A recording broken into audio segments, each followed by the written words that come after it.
નમસ્કાર દર્શક મિત્રો, હું છું રૂપલ લુણીચિયા. સંપૂર્ણ ન્યૂઝમાં આપનું સ્વાગત છે. પાલનપુર ગણેશપુરા વિસ્તારમાં આવેલી બીએડ કોલેજનો શૈક્ષણિક વહીવટ ચલાવનાર વ્યક્તિઓએ ટ્રસ્ટ સાથે ગુનાહિત વિશ્વાસઘાત કરી ટ્રસ્ટ સાથે કુલ રૂપિયા 1.50 કરોડની ઠગાઈ કરી હોવાની ફરિયાદ નોંધાતા પોલીસે ફરિયાદના આધારે વધુ તપાસ હાથ ધરી છે.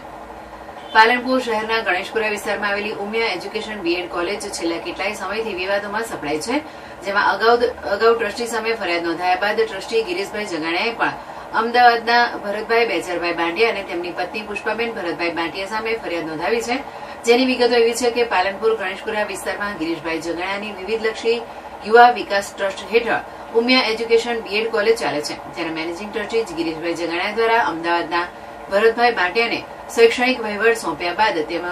તેઓએ મનસ્વી રીતે શૈક્ષણિક વહીવટ સંભાળી અને તેમની પત્ની પુષ્પાબેન, જેઓ કોલેજના આચાર્ય કે